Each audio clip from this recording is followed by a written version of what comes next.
দেশ ও জাতি এই সরকারের হাত ধরে গণতান্ত্রিক পথে এগিয়েছে বলে মন্তব্য করেছেন সেনাপ্রধান জেনারেল ওয়াকারুজ্জামান। বৃহস্পতিবার সন্ধ্যায় যুদ্ধাহত বীর মুক্তিযোদ্ধাদের সম্মানে আয়োজিত ইফতার অনুষ্ঠানে তিনি কথা বলেন। সংসদ অধিবেশন প্রাণবন্ত হয়েছে বলেও মন্তব্য করেন সেনাপ্রধান। মুক্তিযোদ্ধাদের দেখানো পথেই সেনাবাহিনী হাঁটছে বলেও জানান তিনি। বিস্তারিত জানাচ্ছেন নাদিয়া শারমিন।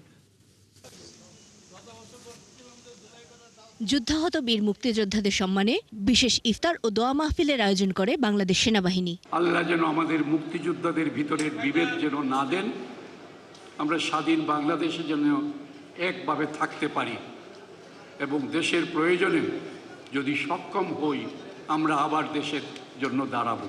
এই অনুষ্ঠানে সেনাপ্রধান বলেন, গত 18 মাস দেশের জন্য একটি বিশেষ গুরুত্বপূর্ণ সময় ছিল।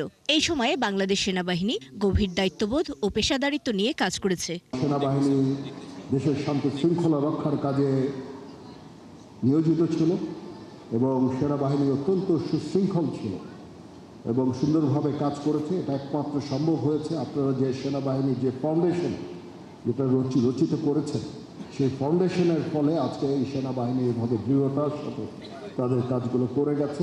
তিনি বলেন, দেশ এখন একটি গণতান্ত্রিক ধারায় ফিরেছে। ইনশাআল্লাহ আমরা অত্যন্ত সুন্দর ভবিষ্যৎ কামনা করছি।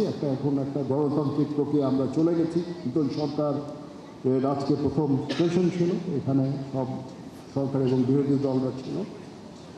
একটা প্রাণবন্ত সংসদ দেখতে পেলাম। ইনশাআল্লাহ দেশ এবং জাতি এগিয়ে যাবে এই রাজনৈতিক নেতৃবৃন্দের নেতৃত্বে, এই সরকারের নেতৃত্বে ইনশাআল্লাহ দেশ এবং জাতি এগিয়ে যাবে। অনুষ্ঠানে মুক্তিযোদ্ধাদের ত্যাগ ও বীরত্বগাথার প্রতিও শ্রদ্ধা জানান তিনি। নাদিয়া শারমিন, ৭১, ঢাকা।